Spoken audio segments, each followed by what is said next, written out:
Hey, warriors. So, I want to talk about plants because a lot of people think of them as decor, maybe even air purifiers, okay? But plants are actually functioning as frequency anchors, okay, inside our physical environments, holding specific, harmonic fields, stabilizing energetic distortion, and acting as living translators between dimensional layers of nature and human space. Okay. Now, what is a frequency anchor? That's anything, a frequency anchor is anything that holds a stable energetic tone, radiates a coherent field, grounds higher and subtler frequencies into matter. Okay.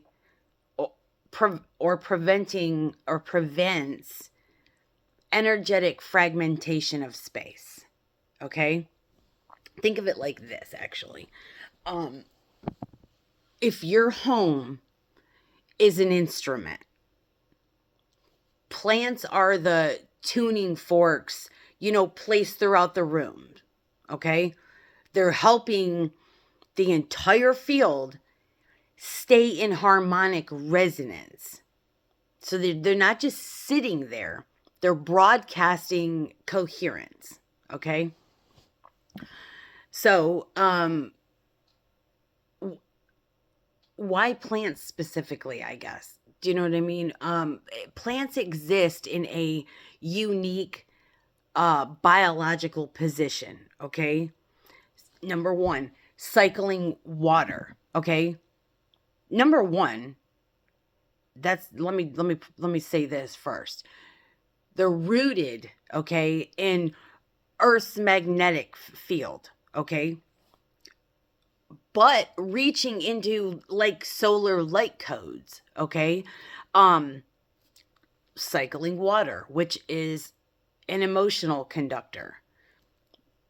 Trust me, okay? Fun fact about me, you're probably going to think I'm a freaking weirdo after this, but okay, I sit in the bath to do everything.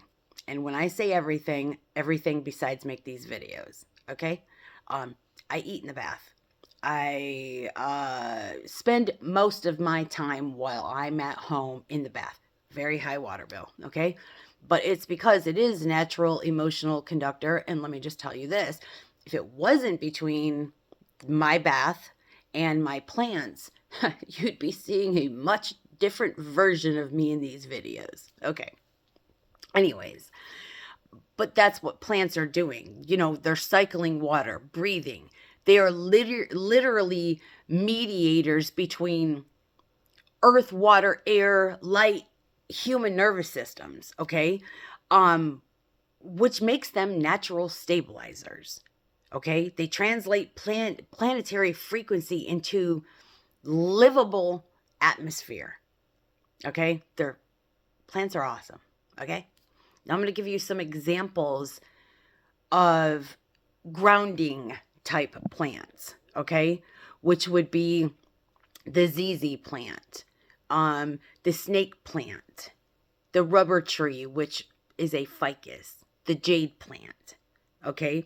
These plants have a field quality of grounding, protective. They stabilize chaotic emotion, okay? They're good for bedrooms and entryways, which is why you will see a lot of people put them at their front doors. Snake plants, especially. Um, these plants, okay, they hold a dense, slow, steady frequency. Okay, they're like, what is that word? Sandbag. They're like energetic sandbags, weighing down turbulence, if I guess. Do you know what I mean? Um, Now I want to give you some examples of like heart emotional anchors, which would be peace lily, heartleaf philodendron, anthurium, pothos, those kinds of plants. These have a field quality of emotional softening, compassion resonance, like relationship harmony. They help process grief. Okay. These plants smooth emotional static in spaces that you share with other people. Okay. They're perfect for like, your living room areas, or like your healing areas, rooms, things like that. A lot of people, you will notice at funerals, that's why there's so many peace lilies. Okay. Yeah. Anyways. Okay. So, now what else did I want to say about them? I guess that's it. Now I want to give you some examples of like high frequency amplifier anchors. Okay. These would be orchids, lavender, eucalyptus, holly, basil.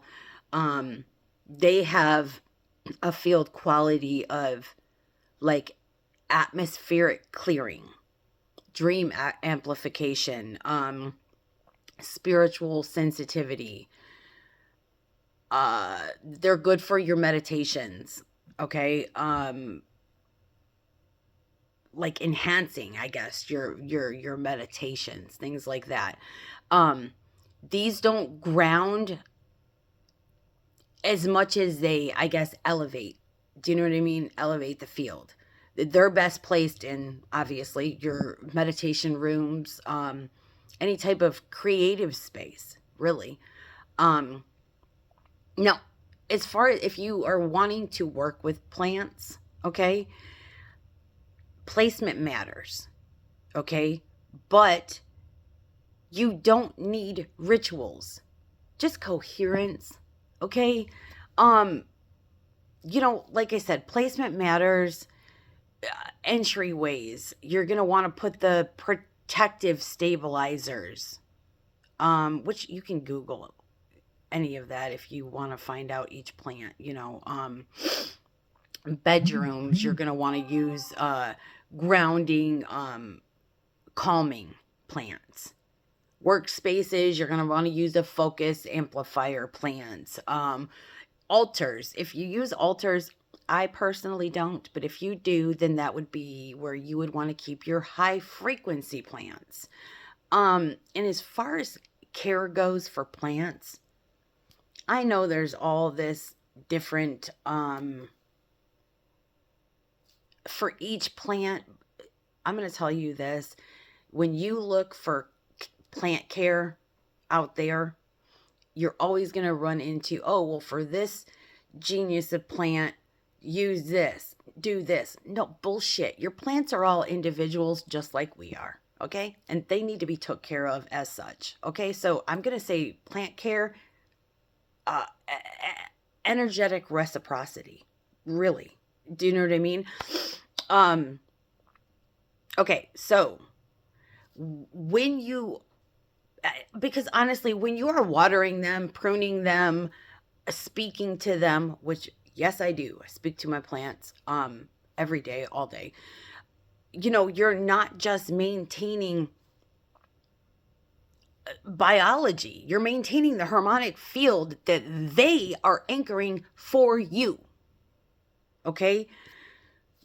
So, in other words, I guess, neglected plants, you're going to have weakened anchors. Thriving plants, you are going to have a coherent space around you. Plain and simple. So the next time you go bring a plant into your home, ask, what frequency is this anchoring? What harmonic is it stabilizing? Because they're not just passive decor like people try to treat them like. They're living field stabilizers. They are rooted translators of Earth's coherence. So, I mean, the things do more for us than you think they do. They are sitting there quietly, holding resonance so our nervous systems don't have to do it alone. That's, I mean, thank you. You know what I mean? That's what we should be saying to all of our plants is thank you so much. Anyways, I love you guys.